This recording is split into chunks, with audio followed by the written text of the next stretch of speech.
बिस्मिल्लाहिर्रहमानिर्रहीम। अस्सलाम वालेकुम नाज़रीन कराम, मैं हूं मखदूम शहाबुद्दीन और आप देख रहे हैं मेरा फेसबुक और यूट्यूब चैनल।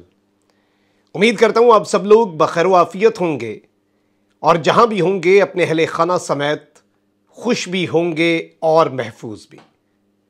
नाज़रीन कराम, army chief general Qamar Javed Bajwa, जिन्होंने नवंबर 2022 में रिटायर हो जाना है और जिन्हें 3 साल पहले एक्सटेंशन दी गई थी, उनकी एक्सटेंशन के हवाले से एक और एक्सटेंशन का चर्चा है। शहबाज शरीफ हुकूमत का एक बहुत बड़ा सरप्राइज, और इस हवाले से जो लीगी सहाफ़ी हैं, जो नून लीग के अपने सहाफ़ी हैं, उन्होंने एक नई बहस छेड़ दी है। और ये बहस जाहिरी बात है कि बग़ैर किसी एजेंडे या बग़ैर किसी मकसद के नहीं छेड़ी गई। इस हवाले से कुछ तफसीलात आपके सामने रखनी है, कुछ मामलात आपके सामने रखने हैं। और अब जो सूरत हाल है उसमें शहबाज शरीफ वो काम करने जा रहे हैं जो उनके बड़े भाई ने आज के दिन तक नहीं किया। और इस मामले में शहबाज शरीफ का गिड़गिड़ाना, शहबाज शरीफ का मिन्नत तरला करना और शहबाज शरीफ का हाथ जोड़ने का जो सिलसिला है वो शुरू हो चुका है। और जैसे इज्जत माब जनाब इस वक्त, जिन्हें जारी बात है वो कोई भी बात कर लें उन्हें माफ़ी है, नजम सेठी साहब, उन्होंने जैसे फरमाया था कि शहबाज शरीफ लेट गए हैं और ये वक्त ही लेटने का था। बड़ा अच्छा फैसला किया उन्होंने कि वो बिछ गए, वो लेट गए। तो अब शहबाज शरीफ का मुक्तदर हलकों के सामने लेटना भी गुड लेटना हो चुका है। जैसे गुड तालिबान बैड तालिबान होता था, वैसे ही अब जो बूट पॉलिश है वो इमरान खान के ऊपर इल्ज़ाम लगाने वाले उसे डिफेंड करते हैं और अब ये बिल्कुल पागल हो चुके हैं। लेकिन जो एक्सटेंशन का मामला है वो अब बड़ा दिलचस्प होता जा रहा है। नाज़रीन कराम, 2019 में जब army chief general Qamar Javed Bajwa का 3 साला इक़्तिदार ख़त्म होने वाला था, उस वक्त उनकी एक्सटेंशन का मामला सामने आया। फिर जारी बात है कि ये चीज़ें पार्लियामेंट तक गईं और अदालतों से पार्लियामेंट और पार्लियामेंट में वोटिंग हुई। तमाम तर सियासी जमातों ने इत्तफाक किया और फिर वो जो कानून साजी थी उसके तहत पाकिस्तान की फ़ौज के सिपा सालार जनरल कमर जावेद बाजवा को 3 साल मज़ीद आर्मी चीफ पाकिस्तान को सर्व करने का मौका मिला। अब अगर आप टेक्निकलिटीज़ में जाते हैं तो अब जो कानून है, जो एक्ट है, उसके मुताबिक आर्मी चीफ ने एक्सटेंशन नहीं ली, वो 3 साल के लिए अपॉइंट हुए। फिर 2019 में उन्हें उस वक्त के प्राइम मिनिस्टर इमरान खान ने मजीद 3 साल के लिए रीअपॉइंट किया। यानी कि वो एक्सटेंशन नहीं है बल्कि रीअपॉइंटमेंट है। अब रीअपॉइंटमेंट के बाद कानून ये कहता है कि आर्मी चीफ एक्सटेंशन ले सकता है, यानी कि पहले 3 साल की अपॉइंटमेंट, फिर 3 साल की रीअपॉइंटमेंट और फिर कितनी एक्सटेंशन ले सकता है, 64 साल की उम्र तक पहुंचने की लिमिट है कि 64 ईयर से ऊपर फिर वो नहीं सर्व कर सकता। तो लिमिट वो है। अब यहां पर सवाल ये पैदा होता है कि पाकिस्तान की फौज के सिपा सालार जनरल कमर जावेद बाजवा नवंबर 2022 में 63 ईयर्स के होंगे और 64 साल मजीद वो 1 साल की एक्सटेंशन ले सकते हैं। उन्हें वजीर आजम शहबाज शरीफ अगर तो नवंबर तक रहे, अगर मगर की गेम बहुत ज़्यादा है तो वो ये एक्सटेंशन दे सकते हैं। अब इसमें DGISPR major general Babar Iftikhar साहब ये बड़ा क्लियरली अनाउंस कर चुके हैं कि आर्मी चीफ ना तो कोई एक्सटेंशन मांगेंगे, ना उनका कोई इरादा है और ना ही वो उसे एक्सेप्ट करेंगे।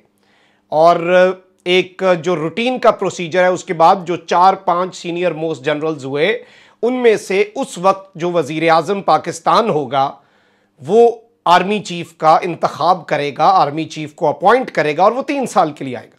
अब यहां पर कुछ और पॉसिबिलिटीज़ भी होती हैं कि अगर आर्मी चीफ जनरल बाजवा को 1 साल की एक्सटेंशन मिलती है तो अगले साल ऑब्वियसली जो इस साल सीनियरिटी की लिस्ट में होंगे वो अगले साल तो रिटायर हो चुके होंगे, तो फिर नए नाम होंगे और उनमें से पॉसिबिलिटी होगी इन नवंबर 2023। अब ये तो वो बात है, फौज की तरफ से मौक़िफ़ वाज़े आ चुका हुआ है। अब यहां पर इन्होंने कुछ मिसालें दी और इनके कुछ साफ़ी हैं और कुछ जारी बात है एंटी एस्टैब्लिशमेंट साफ़ी हैं, कुछ प्रो PMLN साफ़ी हैं। तो वो अब इस वक्त एक वावेला और एक नैरेटिव शुरू कर चुके हैं। नैरेटिव तो ये बनाया जा रहा है कि इमरान खान का गंद बहुत ज़्यादा है और पाकिस्तान एक बड़े तारीख के नाजुक तरीन मरहले से गुजर रहा है, तो इसलिए नागुज़ीर है ये डिसीजन और ये फैसला और ये करना चाहिए। एक लॉट ये कह रही है साफ़ियों की, आज़ाद सैयद साहब ने भी इस हवाले से बात की है कि दोनों भाइयों का एक्सटेंशन के मामले पर बड़ा मुख्तलिफ मौक़िफ़ है। नवाज शरीफ जो कि पाकिस्तान की हिस्ट्री में सबसे ज़्यादा आर्मी चीफ अपॉइंट करने का सहरा है उन्होंने आज के दिन तक किसी को एक्सटेंशन नहीं दी। उन्होंने राहील शरीफ साहब जैसे लार्जर देन लाइफ फिगर और एक बहुत ज़्यादा मकबूलियत रखने वाला जो आर्मी चीफ था उसे भी एक्सटेंशन नहीं दी और जनरल बाजवा को अपॉइंट किया। तो नवाज शरीफ साहब जो हैं वो एक्सटेंशन देने के मामले पर बड़ा वाज़ेह मौक़िफ़ रखते हैं और उनके छोटे भाई एक्सटेंशन के मामले पर उतना ही वाज़ेह लेकिन बिल्कुल 180 डिग्री उलट मौक़िफ़ रखते हैं और एक 180 डिग्री शिफ्ट है दोनों की सोच में। ये इनका कहना है, ये इनके अपने बंदों का कहना है।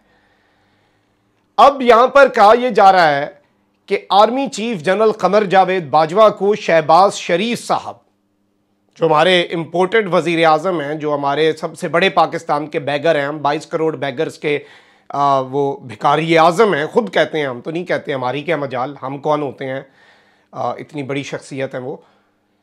शहबाज शरीफ साहब रोकर गिड़गिड़ाकर मिन्नत तरला करके प्लेट में रख कर हर मुमकिन कोशिश करेंगे और होपफुली कर रहे हैं अभी से कि आपको एक्सटेंशन देनी है। ये एक्सटेंशन बहुत ज़रूरी हो चुकी है और इस एक्सटेंशन के बगैर गुजारा नहीं है। ये एक नैरेटिव जो है इसे अब टो करना शुरू कर दिया गया है और इसे इमरान खान, देखें एक चीज़ आपने समझ लेनी है कि इस वक्त सबके जहनों पर क्या सवार है, इमरान। हर चीज़ किसके गिर्द घूम रही है, इमरान। क्यों पाकिस्तान की सारी सियासी जमातें इकट्ठी होकर भी नैरेटिव की जंग हार रही हैं? क्योंकि आसाब पर इमरान सवार है, आसाब पर कप्तान सवार है, चाहे मुक़्तदर हल्के भी हैं, चाहे आपकी सियासी जमातें भी हैं, जितने स्टेक होल्डर्स हैं वो कोई एक्शन ही नहीं ले पा रहे। इतना प्रेशर है, वो इमरान खान के इकदाम का इंतज़ार करते हैं और वो उसका रिएक्शन देते हैं, वो इनिशिएटिव ही नहीं ले पा रहे, वो मूव ही नहीं कर पा रहे। तो इमरान खान का तो प्रेशर है और इस प्रेशर से निपटने के लिए इंपोर्टेड हुकूमत चाहेगी, जो कि इनके नैरेटिव से लग रहा है कि शहबाज शरीफ तो बिल्कुल चाहेंगे कि एक्सटेंशन दे दी जाए। सवाल यहां पर यह भी पैदा होता है कि एक्सटेंशन ऑफर तो की जाएगी, लेकिन क्या एक्सटेंशन एक्सेप्ट की जाएगी? इस हवाले में मेरी जो अपनी नाक़िस राय है, और ये राय पाकिस्तान की अफवाज से और पाकिस्तान की फ़ौज के एक एक जवान से जो सरहद पर दहशतगर्दी और मुझ में और आप सब में एक ढाल बना हुआ है और अपनी छाती आगे कर रहा है, उससे मोहब्बत और बेपनाह मोहब्बत के तहत और इस रिश्ते के तहत जो एक नाक़िस राय है वो यही है कि वही पॉलिसी जो DGISPR ऑलरेडी अनाउंस कर चुके हैं। क्योंकि ज़ाहिरी बात है कि इंपोर्टेड हुकूमत हर मुमकिन हरबा अपना रही है। आपको याद होगा इनकी गुजरांवाला वाली तकरीर किसे नहीं भूली, और ये हर हरबा, हर टैक्टिक, हर तरीका अपनाएंगे कि ये सूरत हाल को मुतनाज़ा बना सकें, पाकिस्तान के इदारों को मुतनाज़ा बना सकें, पाकिस्तान के इदारों को पाकिस्तान की आवाम से मज़ीद दूर कर सकें और अपने पॉलिटिकल गेंस के लिए, जो कि इन्हें उसके हिसाब से भी अब पता नहीं हासिल होते हैं या नहीं होते, ये एक तो अलग सवाल है। और उस वक्त तक बातें पहुंचती भी हैं, शहबाज शरीफ साहब उस वक्त तक होंगे भी या नहीं, या जल्दी उनका शौक़ पूरा वैसे अभी तक हो जाना चाहिए था। सारे उन्होंने मज़े तो ले लिए, कौम से खिताब भी कर लिया, शेरवानी भी पहन ली, इमरान खान की तरह शलवार कमीज़ और वेस्ट कोट पहन के कौम से खिताब भी कर लिया, फ़ॉरेन टूर्स भी कर लिए, इमरान खान की चाइना कॉपी भी बन गए, असल तो नहीं बन सके, A+ कॉपी भी नहीं बने, खैर बड़ी कोई गंदी कॉपी बने। और इस शौक़ पूरा करने के चक्कर में उन्होंने अपना बुत भी तोड़ दिया, जो एक वज़ीर आला पंजाब का एक हवा बनाया हुआ था कि पता नहीं कितना बड़ा एडमिनिस्ट्रेटर है, तो उस वक्त तक पता नहीं शहबाज शरीफ साहब होते भी हैं कि नहीं, और उनकी जो ये रोलर कोस्टर राइड है, उन्हें जो पार्टी कराई जा रही है, ये पार्टी क्या पता उस वक्त तक ख़त्म हो जाए और ये नौबत ना आए, अल्लाह करे। लेकिन इस तरह के बातें जो हैं वो इनके अपने साफ़ियों की तरफ से, मैंने आपको बताया कि लीगी साफ़ियों ने ये बहस छेड़ी है, और ये बहस आपको लगता है वैसे ही छेड़ दी गई है। ये बहस छेड़ी जाती है पब्लिक ओपिनियन जानने के लिए, एक ख़बर को मार्केट में छोड़ा जाता है, और ये नून लीग की तरफ से छोड़ा गया है ताकि एक डिबेट स्पार्क हो, और इस चीज़ से भी होशियार रहना होगा। अपना बहुत ख्याल रखें। अल्लाह निगहबान। पाकिस्तान जिंदाबाद।